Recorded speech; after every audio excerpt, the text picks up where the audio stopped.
Hello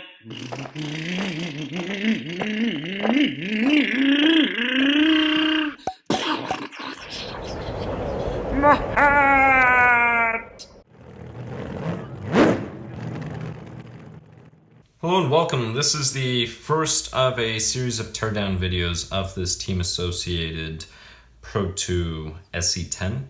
I'm going to start tearing things down, and then I'm going to end rebuilding the parts up. So if you follow the entire series, this will be a breakdown. First thing, when you're removing the wheels, you need a 7mm driver, and always hold the wheel up against the hex. That way the hex does not spin inside when you're removing it. You just go left. Every single one of these is left, and that is it. So you do the same thing for all the wheels. These are the fronts, these are the rears. I'm just keeping them this way.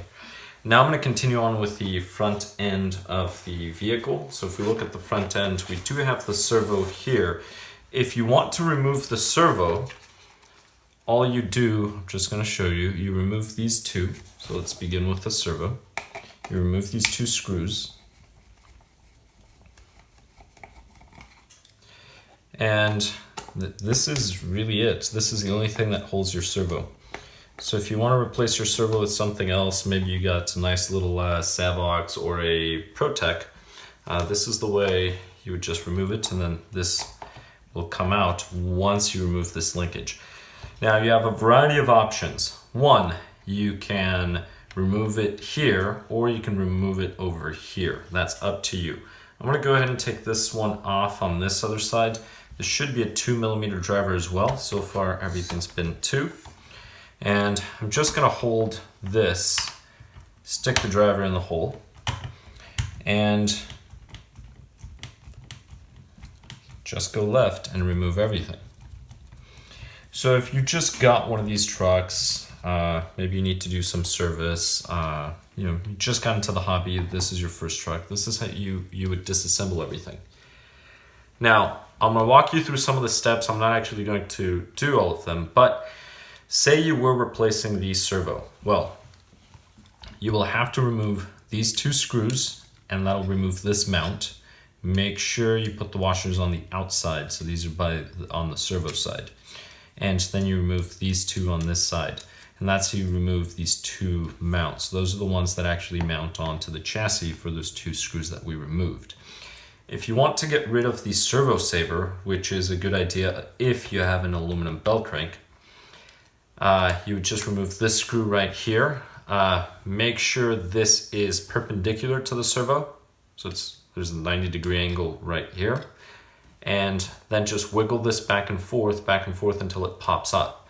Now, there's this main piece, there's another plastic piece in here, this goes over that, and then this is the metal spring. Those are the components. You have to make sure you remove everything. Now you could get a flat head and just pry here lightly, and that works as well. Then, assuming you've kept the position, just introduce the new servo horn, again perpendicular. If you accidentally moved it, no big deal. Run power through it. So plug in a battery, engage your transmitter and receiver, make sure transmitter's in neutral for steering, and then just place your servo horn on top, making sure it's 90 degrees. That's all you would do. Then you just tighten everything up, and that is all. You would also have to open up your receiver box. Let me show you what this looks like. The receiver box just uses 3 screws. So one here, there, and there. And this is where all your wires go in. Now, all the screws should be easily accessible.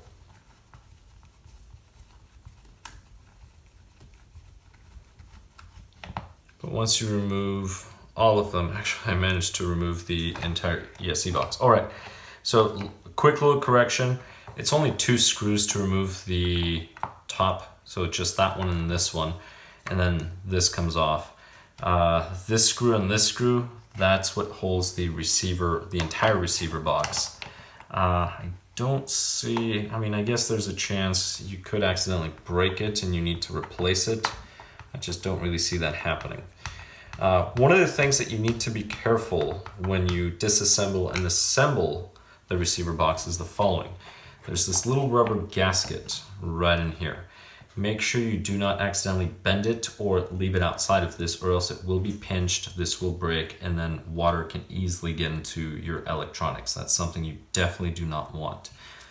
But in order to remove, for example, if you're replacing your servo or ESC in the electronics, you have to remove this, and then there's another rubber seal right in here. This will have to come up, so it's this whole U. And you can do that by just pulling up on the wires, and that little piece will come up. It's a little I, and then you'll just be left with the giant U there. So leave the U, and then these wires just slip out. You just pull them up just like that, and then you could unplug them from the ESC. Now this ESC is just held on by double stick tape. This one came off. This is the very first time this receiver box is opened. I'm actually surprised this even came up. So this is going to need double stick tape again, but we'll leave it here for now. We'll do that off camera. Double stick tape, you can just use 3M tape, and that'll work. Now to insert this, one of the things that you can do is place the wire in and then just slide it back and forth. Make sure you don't slide it too far so that it moves that rubber gasket, because that rubber gasket will want to move either left or right and may come off. So that's something you have to consider. And then the eye, this will go horizontally right in here, and you just push that down. Just be careful not to break it, and then once you put the seal on top, everything will work. So like I said, I have to double stick tape this. I'll do it off camera, but that's how you would remove, well, ESC, anything there. So this is just double stick tape. Just came off, but you can just pry it out. The ESC is another part of the electronics that you may want to remove. For this, let me just flip this over. Notice there's no screws here.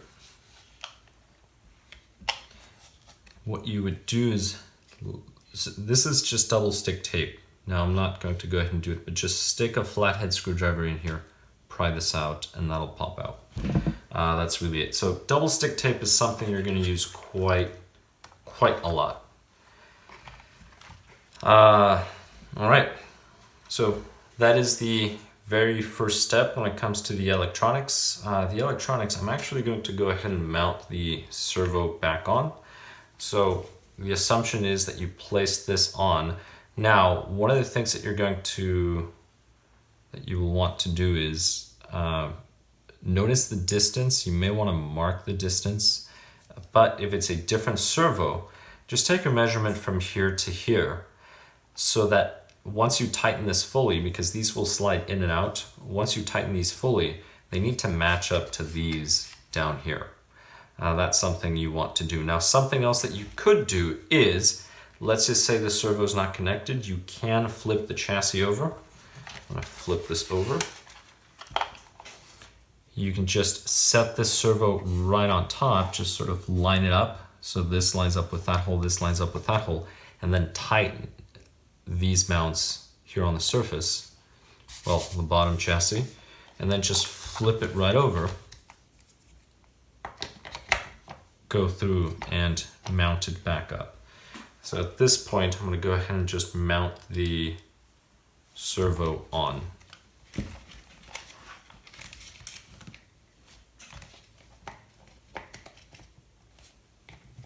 Start off with one. Do not tighten it all the way. You're just driving it in, and then once it is close, you simply stop. And you go to the next one.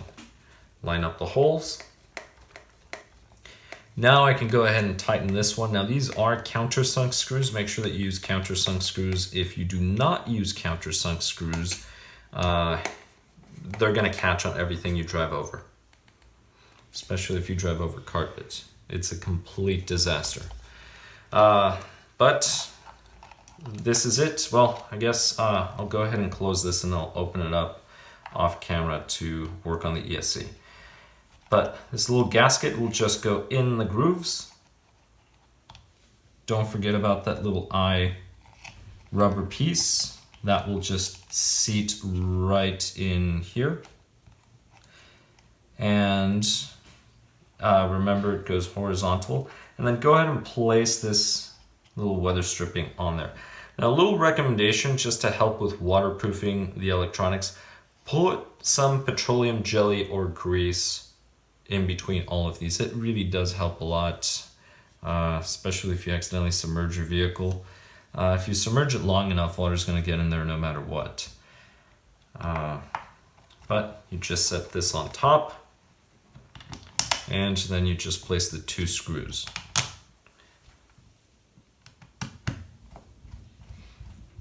And this is it. So I hope this part is useful. On the next one, I will continue disassembling the front end of the vehicle.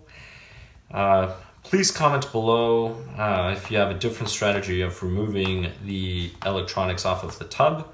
And also do subscribe if you have not. If you've not subscribed, please go ahead and subscribe. Hit the bell as well, and I will catch you on the next one. Thank you very much for watching.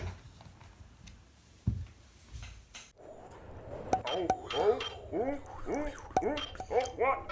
Oh, my hair! My tongue! My rod!